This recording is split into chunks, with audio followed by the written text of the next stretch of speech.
Alright, what's up guys? It's Josh back with Sobriety WoD. Trying to take advantage of this sunshine out here today and finally getting to film outside because it's not too windy. And wanted to talk to you about today's class, about the value or the benefit of just getting started. And so I think this will resonate with some of us. One of the things that marks or I guess I'll back up. When I first went into recovery, or when I first went into my first treatment center, they handed me a big book, and I started reading it. And I had come in contact with the big book before, but as soon as I saw some stuff about spirituality, I kind of threw it away. So this time I was semi-floored, and I was ready to at least look into the book a little bit. And as I read, I really had to. I couldn't deny the fact, the reality that the guy was telling my story, that like the inside of my story, not my story in terms of physicality or like where we lived or anything like that, just like the stuff that took place inside of my head, the feelings I felt and the thoughts that I thought. It's like listening to a good song or reading a good poem. It's like, damn man, like dude saying it better than I ever could have said it myself.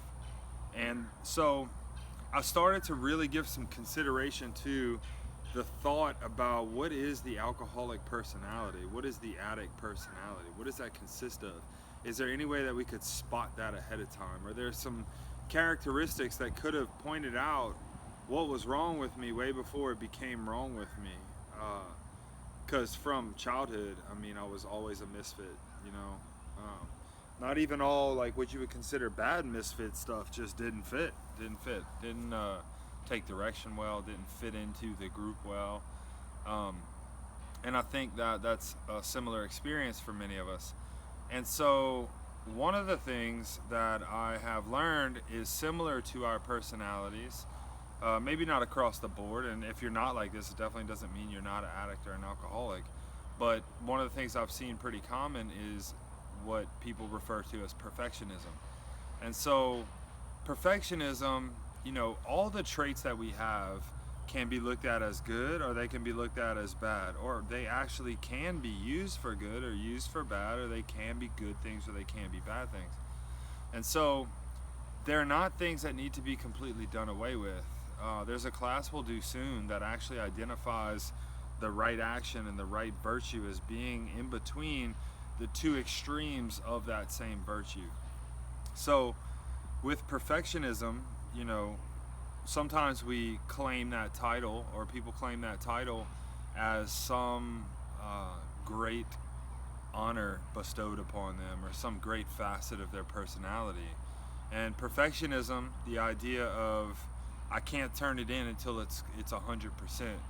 A lot of times we'll bathe that in this idea that we have these extremely high standards for ourselves, or we expect a lot of ourselves, or whatever other kind of snooty bullshit that we'll say to justify our character defects. And the reality is, most of the time in my life, I know, is that truly my perfectionism was a result of me being afraid of other people's opinions of the work I did, or whatever it was. And so stressed over turning in papers in college, stressed over essays, stress over projects that I'm working on, and kind of almost to the point of like debilitation, where I just wouldn't turn shit in because it wasn't good enough for me. And the reality is, it wasn't what I thought was good enough to either have like honor and praise bestowed upon me, or at the least to keep it from being corrected. I didn't want it to be corrected. I didn't want to find out it wasn't good enough. And so one of the things I've learned over the past few years and in sobriety is the value of getting started, of just turning something in, of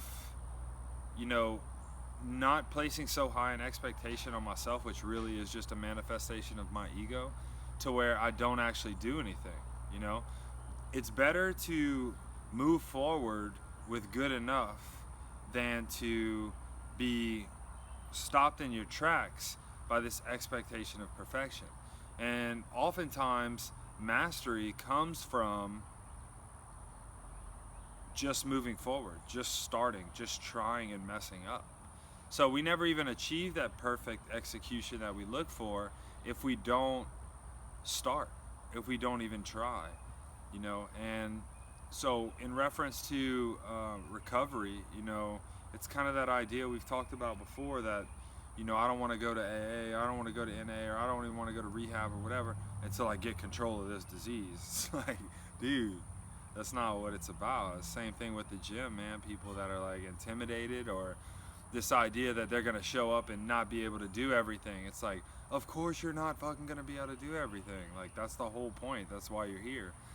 And sometimes it's hard to internalize that stuff. So get started. You know, if you have a goal, if you have something you want to achieve, if you want to change something in your life, start the process. Don't just sit around and wonder if you should, or if you already know. All right, you already know if you should, you already know if it's a good thing, you already know if it's something you need to do. So just take a step in that direction. When we come back, we're going to talk about how to apply that specifically to this workout that you guys are going to do today. It's going to give us an opportunity immediately to, as bad as things are, as tough as it is, as hard as it is, as bad as we feel, that sometimes we just have to ignore all the fear, ignore all the screams that are saying, it's not good enough, you're not ready, it's not ready. And you just have to make that step. You just have to do what you think needs to be done, step in that direction, and then we'll make mid-course corrections. My stepdad, who lives in the house behind me, he pretty much raised me, and one of the things he told me when I was losing my way in college and everything is, you know, it's like riding a bike. You gotta just keep the bike going, and we can steer it in different directions. But I just got off the bike. I'd get off the bike and look around, try to figure out where I needed to go before I was willing to pedal. And really what that is me figuring out, what am I gonna get out of it? I'm not willing to pedal unless I know where this thing's gonna end up. But that's the opposite of faith, right? That's trying to be into control. That's trying to be in control of everything. And that's the opposite of trusting the universe that has shown us time and time again that if we follow its leading, and if we do the right things, we help other people, that we end up in a good place. We don't have to know what that place is, and we definitely don't have to decide what, we better not try and decide what that place is gonna be, all right? So y'all talk about that a little bit. I'm gonna write the discussion question on the sheet for y'all to talk about and the workout, and when we get back, we're gonna talk about applying it to the workout.